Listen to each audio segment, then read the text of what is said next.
Good evening, welcome to tonight's shir. Still daylight, so we can chaparein to say a chapter of Tehillim, and we'll do some tzedakah. That I would encourage tzion b'mishpat tipodeh v'shoveha b'tzedakah. That tzion will be redeemed through adding in Torah and adding in tzedakah, and of course tefillah. So our tefillah is for the Eden, particularly in Eretz HaKodesh, and the captives. Should come b'mish tzion b'mishpat tipodeh v'shoveha. Tzedakah, the captives should be set free through tzedakah. So let's say Kapitel Chof. We'll give some tzedakah and then we'll start the shir. Lam natseach mizmil David ya ancho adonai b'yem sora yisragev Hashem Elahei Yaakov Yishlach Ezracha Kodesh Mitzion Yisodeko Yizker Kol Min Choisecho Vayiloscho Yidash Neselo Yiton Lecho Chilul Becho V'Chol Atzoscho Yimale Neraneno B'Shvasecho V'Shem Eloheinu Nidgoel Yimale Adonai Kol Mishal Yisecho Atu Yodati Ki Heshia Adonai Mishichoi Ya'anehu Mishmei Kodshe B'Gevures Yesha Yeminoi Eila Orechev ואלה והסוסים ואנחנו בשם אדוני אלוהינו נזכיר, הם הקורא ונפלו ואנחנו קמנו וניס עדוד, אדוני השיע המלך יעננו יום קראנו. Something tzedakah and start.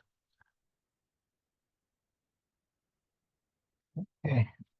All right, so we've got lots of interesting shadows today. We'll start off, as mentioned, that I've been encouraged to add in Torah in this time, but particularly that I've been encouraged to add this time to learn about the Beis HaMikdash. So the first thing which we'll do, which I actually did in Shul on Shiva Asar B'Tammuz, but not everyone was there, about the Mizbeach. Now, what you have on this, you've got here two diagrams from different places. One is from a volume called The Original Second Temple by Yoav Elan, and he's at the top of the kevesh, as it meets the main Mizbeach, he's put in a gap, a large gap, just half the width of the Mizbeach, like a drop there.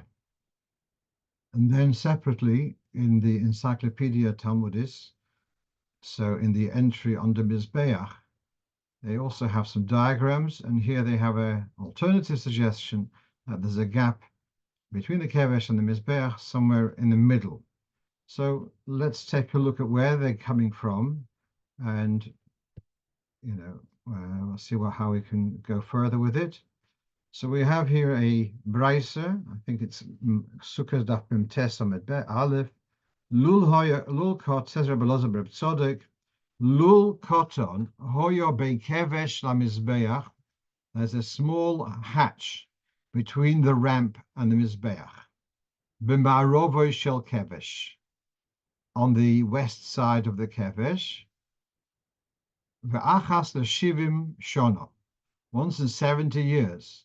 Pirche kahuna, the young budding kohanim. Yordin l'shom, they would go down into this hatch. U'malakti mishom yain korush, they would harvest from there congealed wine, which resembled like cakes of pressed figs. And then they would come and burn those remnants in a holy place. But meanwhile, we've got this hatch on the west side of the kevesh. Now, so that is the far end from which we're looking at now on the, well, depends on which picture you're looking at, but the ramp is to the south, and therefore as you're walking up the ramp to your left would be the west of the kevesh. All right, that's the Gemara, the Brisa.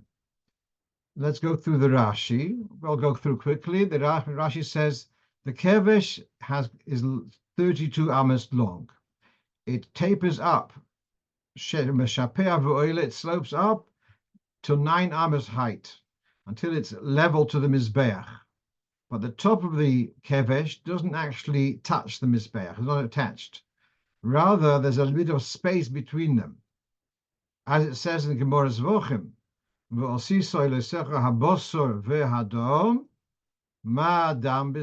just like the blood of the korbanos should be thrown at the Mizbeach,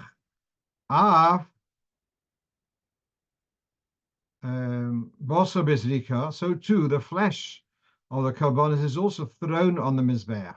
Holomaditza, so the Gemara says, Avi Yesh Ben Kevesh La Mizbeach. So there is a bit of space between the ramp and the Mizbeach.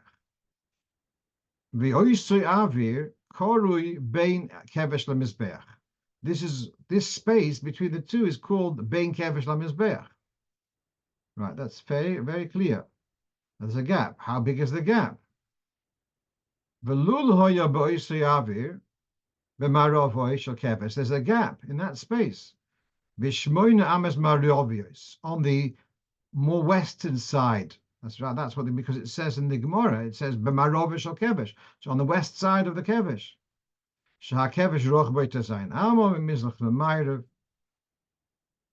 And so there's a cavity somewhere here where the Koyanim would climb in to harvest the congealed wine.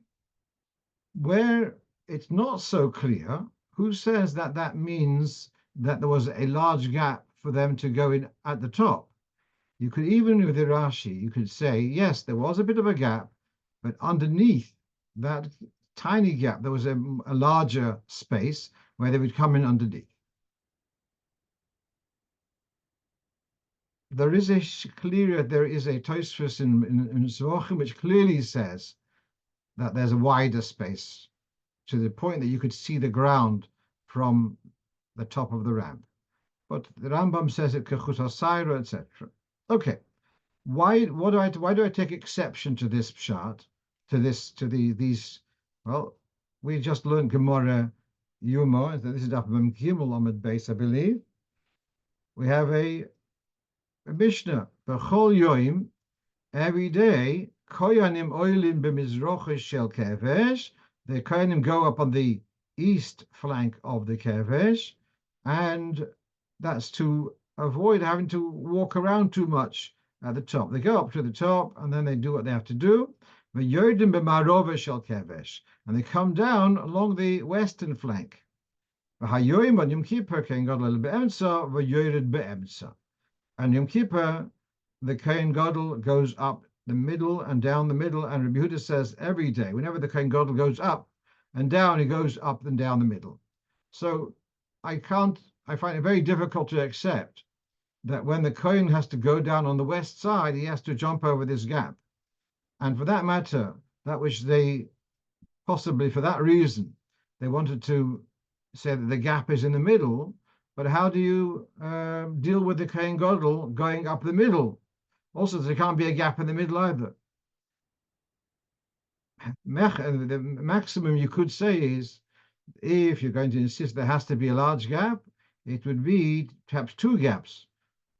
There would be a solid floor on the east to go up safely, and on the west, and also in the middle. Possibly there would also be a space where you could go and you could see down till the bottom. That's also big chidushim, and Be'ez Hashem, we'll see this. We'll see how it's actually built. Okay, now I was getting some texts from a bocher who's been visiting Eretz Yisrael and is going around to various Komas Hakdoshim. And he's asking, he forgot the first time he went to a Beis Olam, to a Komas HaKadoshim, and he forgot to say the Baruch Asher Yotza Eskem Badin. So now he goes to a second, he's planning to know the place, so he says, should he say the Baruch now? Now, there are those who say, there are poskim who say that if you went to one Beis Olam, and you said the bracha sheyotz eschem badin, and so normally you don't say the bracha again within 30 days. But if you've gone to a different Beis Olam, some say you should say the bracha again because it's a different subject, so to speak. The Alter Rebbe doesn't follow that view, and he says even if it's a different kever, you don't say the bracha again. That's all true if you said the bracha the first time. Our question is, if you didn't say the bracha the first time, do you say the bracha the second time? So we have here from the Shulchan Aruch, top of the page, Kol birchos hari'iyah, all the brachas which you say when you see something exceptional, im chozar v'roa oiso, if you saw the same subject, within 30 days, you don't repeat the bracha. Now, here it doesn't say in the Shulchan Aruch clearly whether you made the bracha the first time or not. But let's read the Alter Rebbe as he quotes. He adds another two words.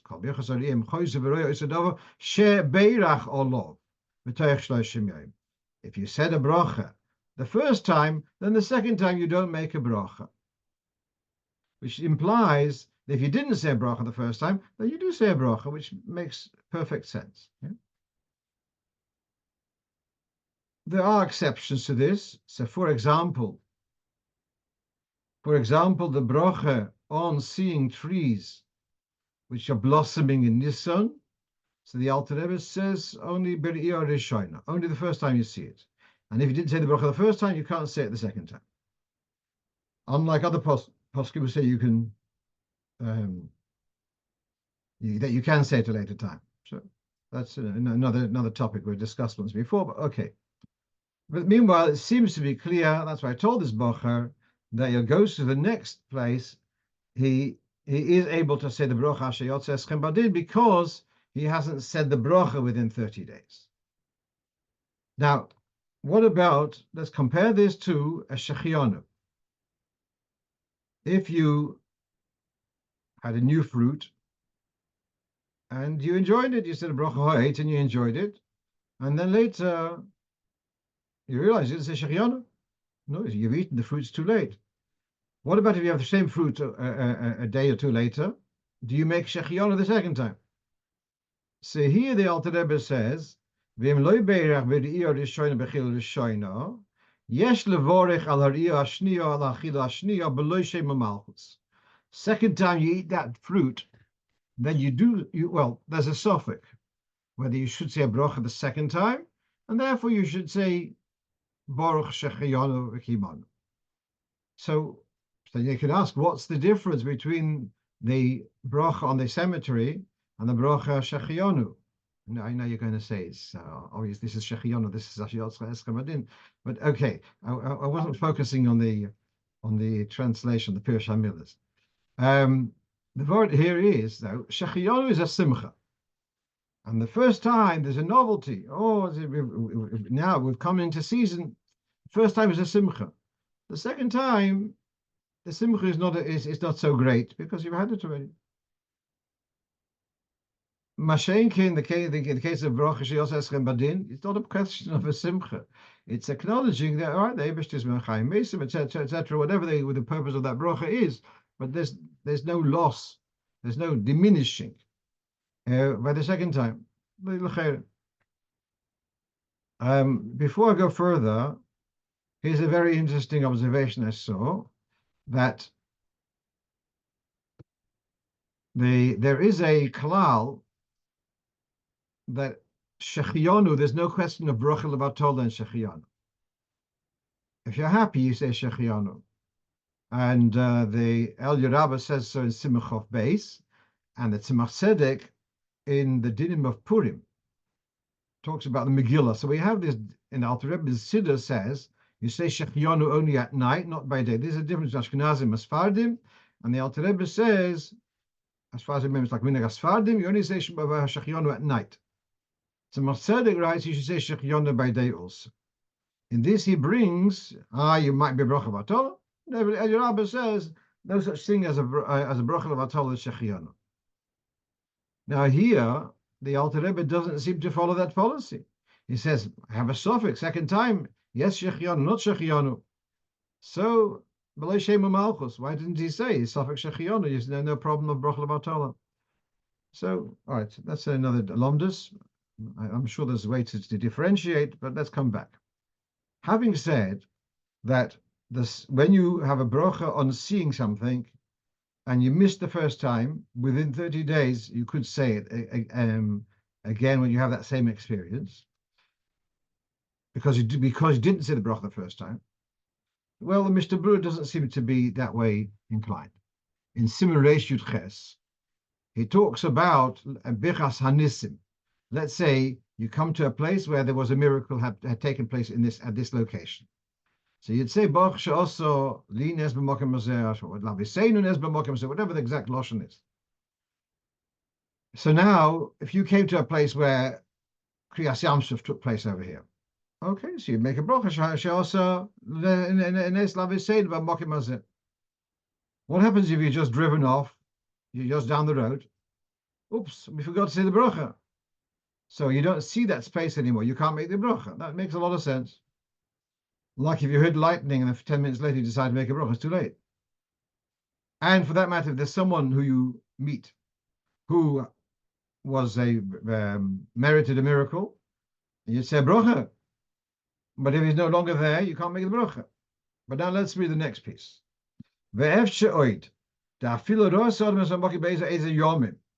You see the same location which arouses the call for a bracha of thanksgiving. If you come to the same location or see the same person, which would called for a bracha, so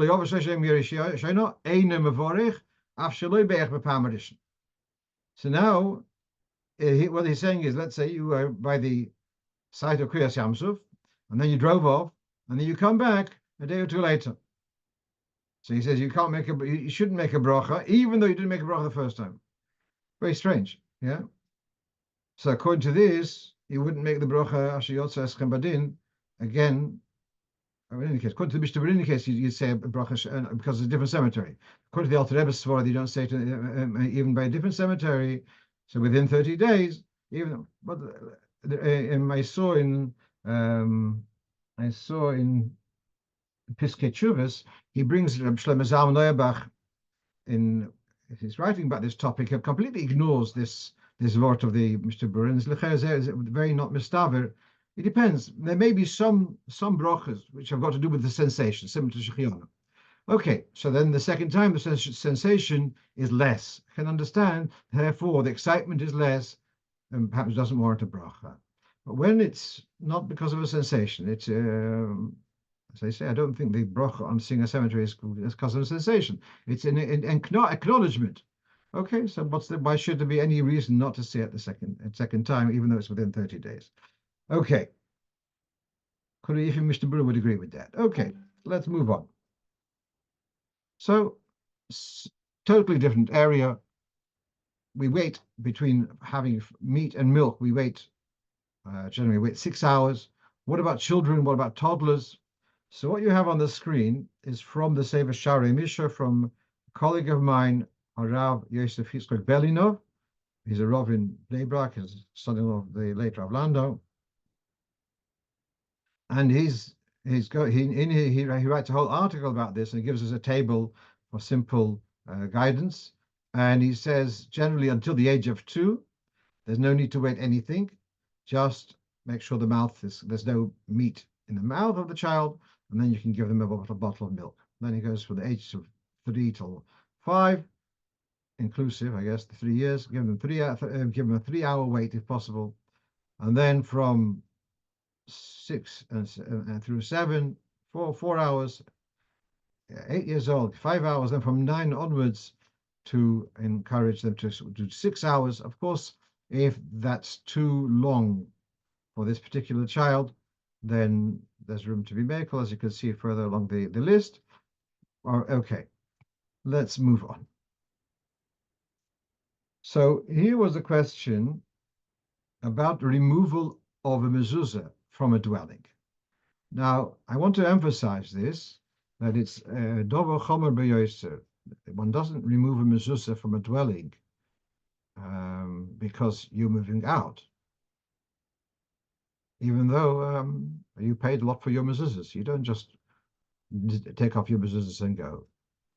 There's something very chomer mentioned in the Gemara, consequences, etc. But we're reading the Gemara, the Shulchan Aruch.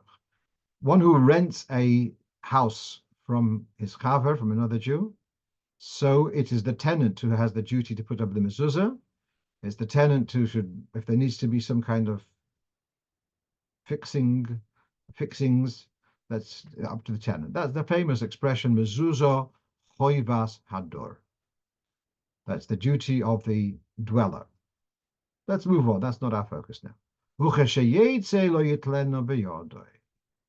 But when you leave the house, even though you put up the mezuzah, it says the soich is the one who has to put up the mezuzah.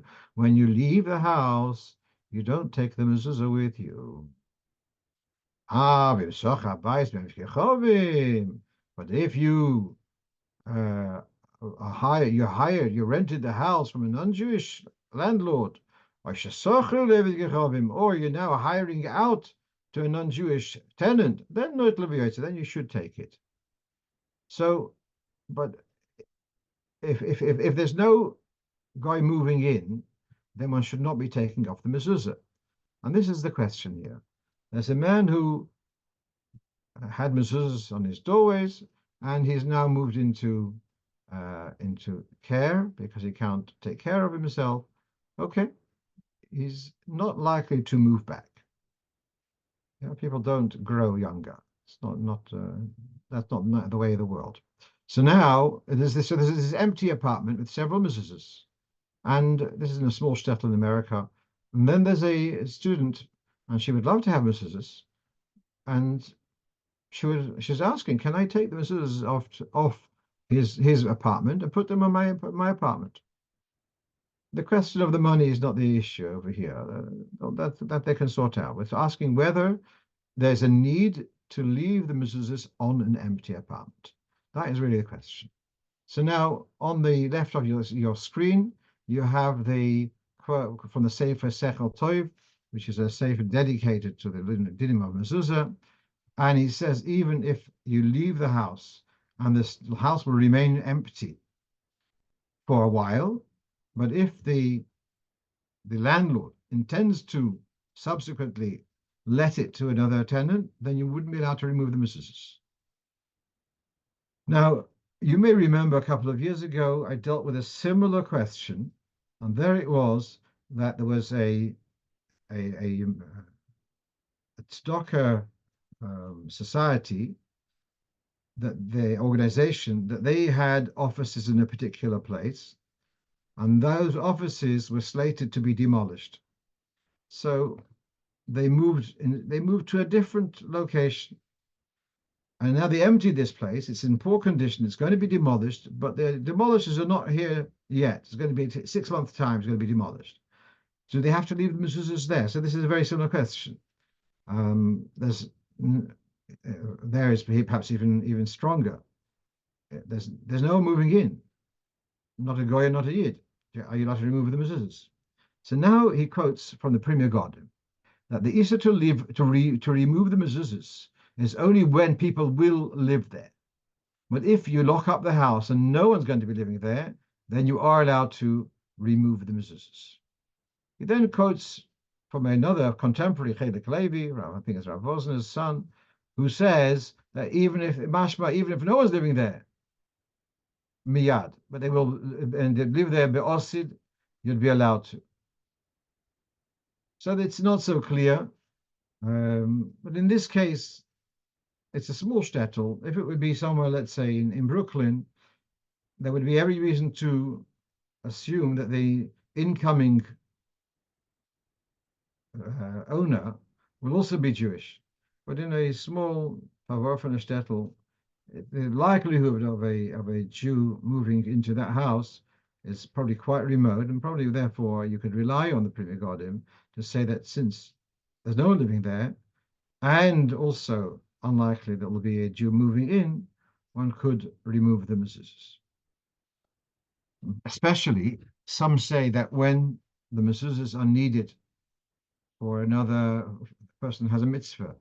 So here you have a consideration not to remove a mezuzah from an empty house. Here you've got a person who's got a house where they get living mamish and they don't have a mezuzah.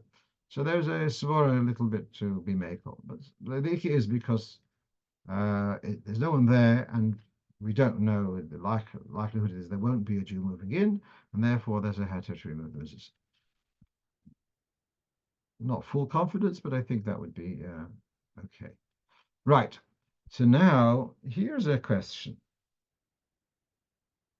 This is a question from Eretz Yisrael. So they have it everywhere. they have an Eruv. That's not the question of carrying.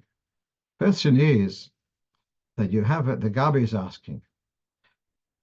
We have visitors come on shul onto shul on Shabbos. Have an aliyah, make a mishaberach, and then they go off. We never see them during the week, or not at all. And they would like to pay their pledges. Can I give them a card, which which with the bank details of the shul that they should be able to take home and after Shabbos? Can you give? So perhaps I should share this with you. Rabbi Kievman of Liverpool told me about when Rabbi Yirmiyah Aloy came to South Africa was it about 90 years ago or something. He came, his family, he was still in Russia, Lita, and he had come to South Africa, and he was there, Rosh Hashanah, and the shul, big shul, central shul, whatever, and he is at the bimah, perhaps he was the Malkoira, and as people are getting aliyahs and pledges, there's someone sitting there and writing down with a pencil, so and so and so and so. And he writes to his family, Rosh Hashanah, it says everything is written. Yikaseven, Rosh Hashanah Yikaseven. You saw how Rosh Hashanah Yikaseven. Okay, but coming back to our topic, what's the question here? Question is that we shouldn't be reading on Shabbos material which has got to do with mundane stuff, with banking. So what is this? These bank details. This is it's instructions how to go to the bank and deposit money. That's shtori hadyotas mamish. Yeah. So now the question slightly differently was written to Rabbi Binyamin Zilber, and it's published in his Sefer Oz Nidberu. And here was a very conscientious Gabbai. He says, I get money and I must give the person a receipt. That's a principle. He has to give everyone a receipt. He doesn't always have his receipt book with him. So he'll write out a receipt, give it later. But then he doesn't see the person only on Shabbos. He gets the money somehow, but he doesn't have that opportunity to give can he give the receipts on Shabbos? And is not so sure, but then someone else says, absolutely not. You cannot give out a receipt on Shabbos. It's like Shtori Hadyotas. I think in our case, it's even more serious because it's not a receipt. It is instructions of how to go to the bank or to your online account and how to send money, which is definitely instructions how to do an activity which is not allowed on Shabbos. Okay, so now let's take a look at Siman Shi and Zayin. Oh, so where was my suffix? My suffix is that we have this famous idea that you are allowed to discuss on Shabbos activities of Melocha for the Tzorech Mitzvah, because we say Mimtzoi Chefzecha, you can see it on the screen here, Mimtzoi Chefzecha, and we say Chafotzecha Asurim Chefze Shamayim Motorim, that you are allowed to discuss Melocha plans, therefore mitzvah. So perhaps on that account, you should also be allowed to give out this card with the bank details because it's Chefze Shamayim. It's funding for the show. This was my dilemma. Okay, so now we have in Siman Shi Zayin talks about Shtori Hadyotas, which are like bills and invoices, that kind of stuff. And then we've got lists of people, for example. That's also to read on Shabbos or to Shtori Hadyotas. It's similar to Shtori Hadyotas. So you don't have to read that because you might come to read Shtori Hadyotas.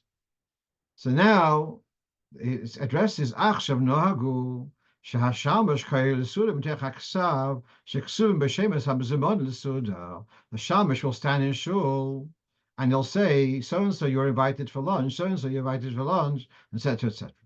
He's reading from a list. How can you do that? You're not meant to be reading list on Shabbos. It's only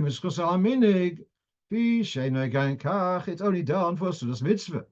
So this is a mitzvah. You don't have to be gozer shem or yikra b'shtori hadyotas. Yeah. So he's allowed to read the list. Now listen to this. If the Alter Rebbe was of the opinion that you're allowed to read shtori hadyotas themselves for mitzvah, he should have said, well, a tzorech mitzvah ein lese likroi b'shtar. Doesn't say that. He says you are allowed to read the lists and don't have to worry. It says, I'm allowed to read the list, therefore you'll reach the mediators. He doesn't say, yeah, so it's one step removed. So the list, which is Otter Mediators, you're allowed to read on Shabbos the Tzorech Mitzvah. But Shtar Mediators Mamish, that would not be okay. Al Kapon, that seems to be quite clear from the Alter Rebbe's Loshen. Okay. So this seems to be not okay to give these cards to your guests at shul. So now take it a little bit further. Am I allowed to give them a piece of literature? And it says shul, and it has the shiurim, and it has Dvar Torah, and it also has, by the way, the banking details are at the bottom of that flyer, that prospectus. And you're giving it to him within the Erev, yeah? And you're giving it to him because you wanted to have the banking details, but it's not just banking details, it's other good Sachen, yeah? I'm not sure whether you can do that because your kavana here is then you can say further what happens on if it's that's on the campus and you have someone and let's say there is an Erev. And can you give not even a banking account? You want to give them email address, whatever, to give them a telephone number. Are you allowed to give them a piece of paper which has a telephone number on Shabbos, where you're basically giving them a piece of paper that they should be able to do a melacha after Shabbos? So that's an interesting question.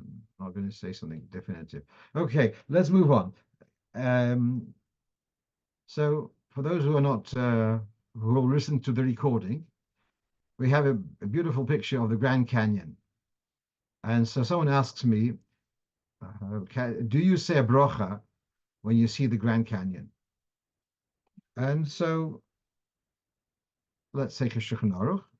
And it says in Shulchan Aruch, Siman Chav Ches, Al Yamim and Horois, when you see seas, when you see rivers, Horim, you see mountains, Ugvois, and you see hills. Amid Boris, you say Brocha Oise Master Bereshis. So what is a giv'ah? So in the Piskei Teshuvos, he brings here, giv'ah means something like cliffs, basically, where it's like amazing to see. It's like inspiring to look at it. So he's quoting here from Rabbi Yaakov Emden, where it says, what does it mean a giv'ah? And he says, a giv'ah is not because it's taller or smaller, but it is a natural, very steep, like a steep rock. And so cliffs, for example, yeah.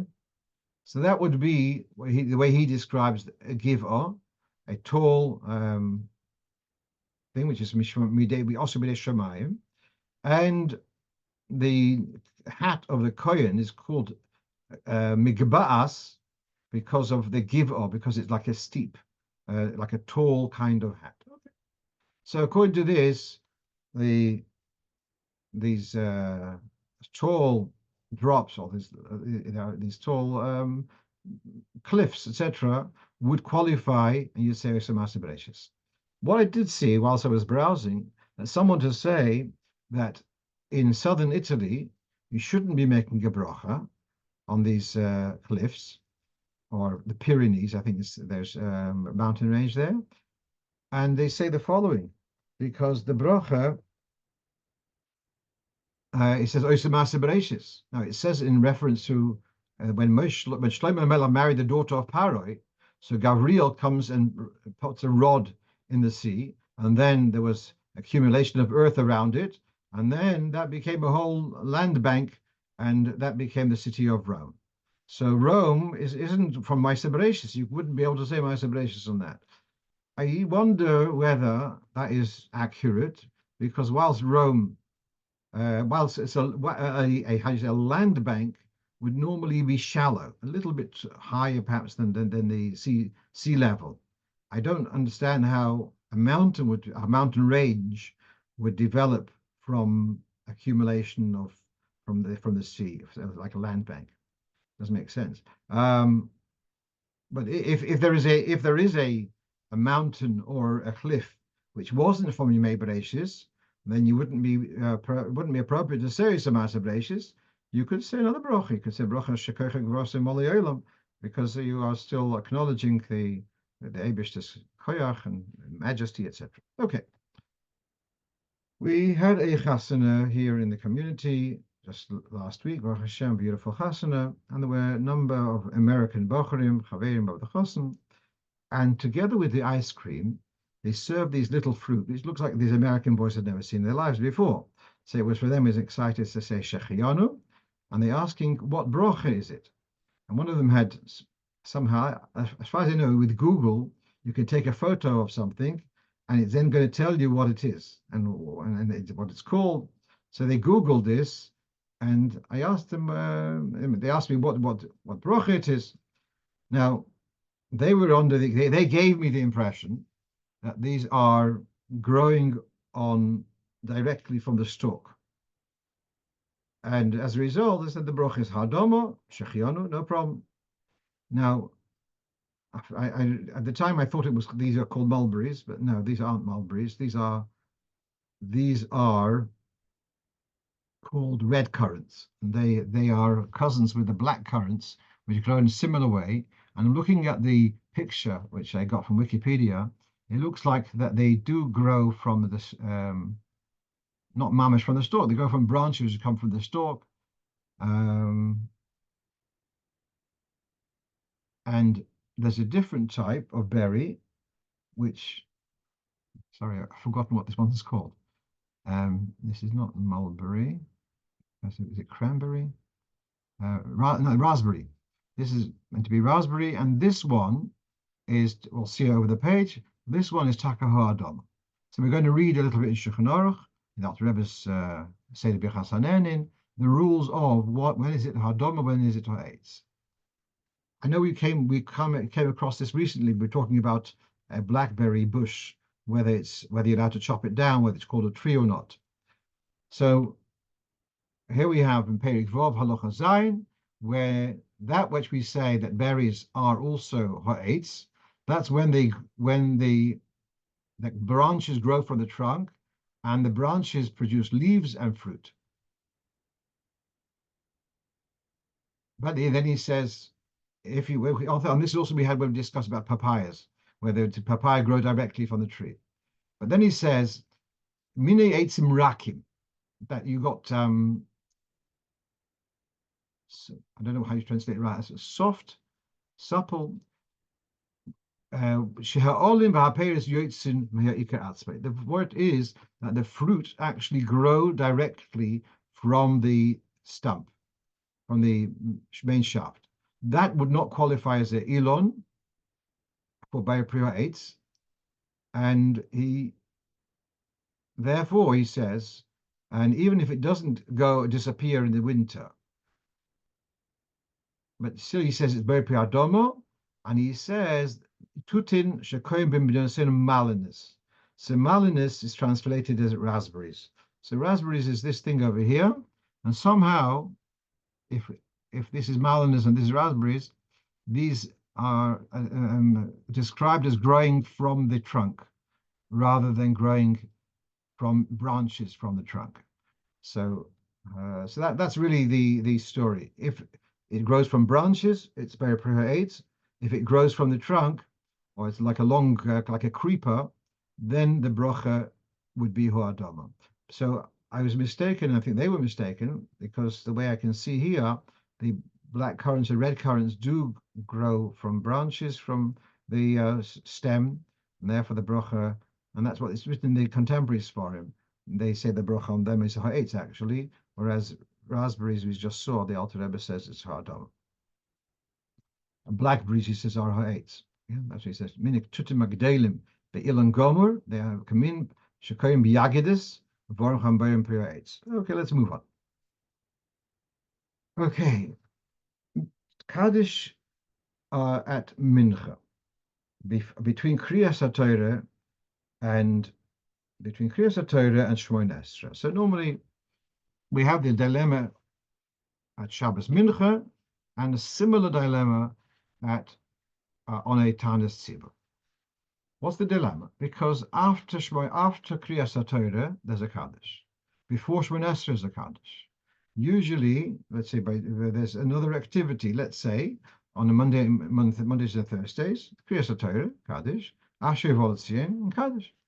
But when you have right after Kriyas HaTorah, straight into Shemona Esrei, so you've got an activity called Kriyas HaTorah, which warrants a Kaddish afterwards, an activity called Shemona Esrei, which is a Kaddish just before, and there's nothing in between. You're not going to say Kaddish twice. So that's why we have, in Chabad, we have this interesting minhag that the Chazan starts Kaddish during Gelila, and the Chazan goes up to the front of the shul, goes to the Omed, and whilst they're in the middle of the shul tying up the Sefer Torah, he's already started Kaddish and does it slowly, and by the time he's finished, the Sefer Torah is in the Aron Kaddish. So the question is, what about on a fast day? Now, what's the difference? On a fast day, the Sefer Torah has been done before, and it's already wrapped, and then you're going to have the Haftorah. So you finish Haftorah, and right away you're taking the Sefer Torah in. So what happens then? So in the Hiskashus journal, they've written that on videos you can see that when the Rebbe was Chazan, he would start the Kaddish right after the end of Haftorah, and whilst the Rebbe is saying Kaddish, they bring in the Sefer Torah. However, there were in the later years, and I saw some videos, that was not the case. In the year of Avelus, Topshin Memches, Memtes, we see several times there were 3-4 fasts, and when the Rebbe was Chazan, and he actually waits for the Sefer Torah to be put into the Aron Kodesh. For that matter, on Shabbos, in those later years, once the Rebbe, Shabbos by Mincha, the Rebbe waited for the Sefer Torah to be put back in the Aron, then he started Kaddish. My hunch is that it's not that you have to rewrite the Sefer HaMinhagim, but rather in those later years, if you remember, the Rebbe did not daven as Chazan right up front. They would make, by the Rebbe's place at the Farbrengen, they would put there a stender, and the Rebbe as Chazan stood in that place. So it may be the logistics changed because of all the carrying the Sefer Torah and waiting. It wouldn't be finished during the time of saying Kaddish. So there would be a hefsek either way. So possibly things have changed in that way. So those are my comments about this. I'm just thinking also logistically, you finish if you are having maftir and you're just saying Haftorah, and you're saying Haftorah by the Bima, and by Kaddish you have to be by the Omid. How can you be there? And then another issue. Normally you don't go ahead of the Sefer Torah. The Sefer Torah goes ahead of you. So all of these things may have been the cheshbonus why in the later years, in the last year, he says when the Rebbe was in Ishnas Avelis, the Rebbe waited and followed the Sefer Torah, and then once the Sefer Torah is in the Aron Kodesh, then he says Kaddish. But that's not a raya that we have to change that in other locations and other conditions. Let's move on. I've written about this, and anyone wants, I can send them the written up article. Right, standing for Kriyas HaTorah. Is it a chiyuv to stand for Kriyas HaTorah? Is it so here's in Hayom Yom it says that on Shabbos Shira we stand for the Shira. By Aseres HaDibros on Shabbos Yisroi it says we stand for Aseres HaDibros, and we face the Sefer Torah. But when it says you have to stand for these things, of course the assumption is that for the rest of Kriyas HaTorah you may have been sitting.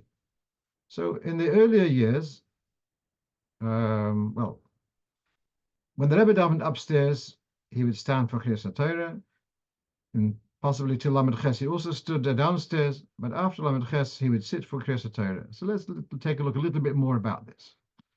Arizal.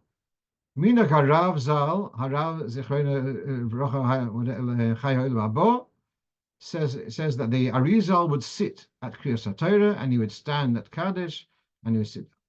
Now then, Reb Shabshi of Rashkov in his Siddur Arizal writes, "V'zehu kesheyesh al memre bebeis hakneses."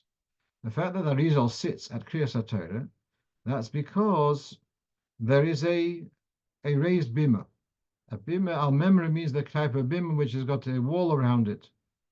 The havi reshus bifnei atzma. It's like a separate reshus. Avol keshekoirin al shulchan beloy al memre. But if the Kriyas HaTorah is not with a raised bima, with a wall around it, tzrichin lamoid, one should be standing. And you may be seated between the aliyahs. So why should you stand for Kriyas HaTorah? But if it's an al memre, a raised platform with a wall, so you don't have to stand for Kriyas HaTorah. So for Kriyas HaTorah, you don't have to stand. You're Yotze Kriyas HaTorah, you don't have to stand. So why are you standing when it's without a wall around it? It's not because of the Sefer Torah, because then you shouldn't be in the presence of a Torah when it's between Gavra and Gavra. The Sefer Torah is there also. So why can you sit ben Gavra and Gavra? Nervos, it must be out of respect for the person who's having the aliyah. As a person, you are in the same reshus as the person who's having an aliyah. Therefore, there's an inyan of standing. That's the way I understand. Now, when it says in Hayom Yom Oimdim B'Shas Kriyas HaTorah, B'Shas Kriyas HaShira, which means the rest of the time you're sitting, what's he talking about? Is he talking about a shul which has got an al memre? Most shuls of Anash do not have a raised bima with a wall around it. Oh no, 770 has in the downstairs shul, but largely the most shtibelach do not have a bima with a wall around it. And yet, it looks like people are sitting for Kriyas HaTorah, and only for the Shira and Seir should be standing. That gives me the impression that although the Reb Shabshi of Rashkov is saying that when there's no Al Memre, you should be standing, that may be for Yechidei Sgula, and right, you can do that, but to say that it's a standard minig for Anash, to say that they should be standing for Kriyas HaTorah, bear in mind that the Bima itself is a Rosh Hashanah. So it's also like a separate rishus. So therefore, it seems like we're relying on the fact that the bim itself is a separate rishus, even though it doesn't have a wall around it. Now, someone referred me to a letter of the Rebbe to someone in Eretz Yisrael, and this is forgotten which year, on Topshin Chavov approximately. He asks about standing by Kriyas HaTorah, and the Rebbe refers him to the Hagos of the Rebbe Rashab, where the Rebbe Rashab brings this whole thing from Shabsi of Rashkov, and he brings about the Arizal. It could still be that the Rebbe is saying to him, if you want to be Mahader, yes, there is a Hidur to stand for Kriyas HaTorah, like we see when Reb Shabshi of Rashkov. But at the same time, I don't think that necessarily Heroil Arabim that you have to stand for Kriyas HaTorah. The fact is, you go into a regular Anash shul, you see most Balabatim will be sitting for Kriyas HaTorah. So Yeshal Mal Yismech. I just want to throw in just one point here that sometimes the bima isn't a Rosh Hashanah. See, a regular bima, which has got walls in the sides, which are 10 tefachim high, that makes the top of the bima Rosh Hashanah. Sometimes the bima is made like a pedestal. So it's just a narrow, some kind of pedestal in the middle, or two pedestals. That wouldn't make it into Rosh Hashanah. Or for that matter, if you have a table, the top of a table is not Rosh Hashanah. And if you put like another thing on top of a table, that doesn't make it into Rosh Hashanah. So might be more of a thing to stand. Now here there's a machlokes between the Magen Avraham and the Taz. The Taz says you're allowed to sit because the bima is a Rosh Hashanah, and the Magen Avraham says you're allowed to sit because the Sefer Torah is not in transport. It's in transit. The Sefer Torah is in its place. So again, if you have a bima which is not a Rosh Hashanah, it's not got walls of 10 tefachim. So according to the Taz, you have a problem with standing. According to Magen Avraham, you have a problem with sitting. According to Magen Avraham, because the Sefer Torah is not in transit, you would be allowed to sit even if it's not in a separate rishus. Let's move on. Okay, so someone sent me this this week about eating from chipped dishes. Is there something about not eating from chipped dishes? And so here you have from the Kaf HaChaim in Siman Beis, Ha'ochel b'kelim shavurim, yiheh lo shichecha. One who eats from broken dishes, broken utensils, will be have cause forgetfulness.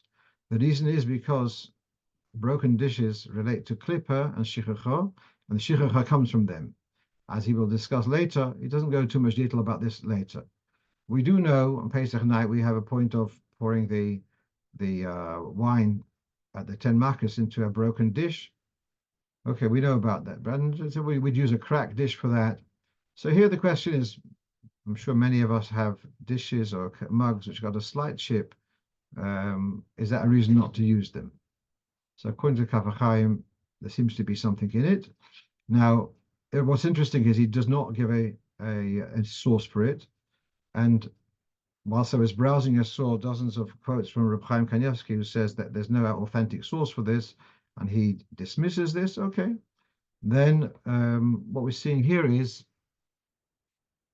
and from one of the contemporary Sforim, Malaktim, he says there are those who are concerned not to eat or drink from a broken keli. I think, by the way, before going further, I think there's a difference between a tiny chip and a more significant break. Moshel in Hilchos, when it comes to Lechem Mishnah, you're meant to make an Sholem. There is an opinion that if it is less than 1/48th or missing from your challah, it's still called a Sholem. So according to that, perhaps a little chip shouldn't be significant. Okay. He says that is it only an issue if it's a Sheva Hanika Le'ayin, which is very noticeable. And he says if the handle of a mug has come off, that's not a problem. Okay.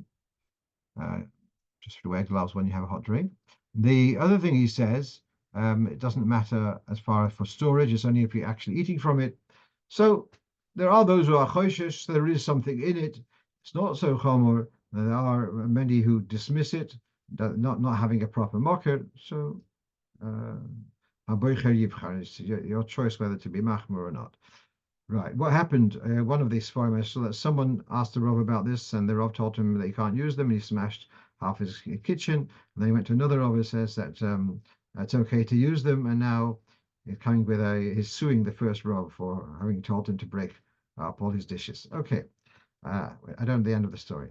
Now, finally is I want to correct the mistake from last week, and that was we had the discussion about a journey of more than Daled Milin, more than a parsah, but less than 72 minutes in time. So if you're walking, to walk Daled Milin would take you 72 minutes. And so here's a question. Typically, let's say you're traveling from Tel Aviv to Yerushalayim. It's more than a parsah, but it's less than 72 minutes under normal circumstances. Does it warrant saying Tfilas Haderech? And so do we look at time, or do we look at the kilometers? So I mentioned something about the Rebbe on his way to Gan Yisrael, where he drives up through Manhattan and the Bronx, and then he goes across the Tappan Zee Bridge, and after Daled Milin, and there he says Tfilas Haderech. But that was absolutely no proof to the question which was raised. There, the Rebbe was going on from there to the Catskills, which was another 2 hours drive or something. So it was for sure you'd say Tfilas Haderech at that, and that's the earliest point he could stop and say Tfilas Haderech. Right, it's a long journey. The question which was raised was, what happens if it's a journey of which warrants the distance, it warrants Tfilas Haderech, but in time-wise, it doesn't warrant Tfilas Haderech. And so what's the minig on that?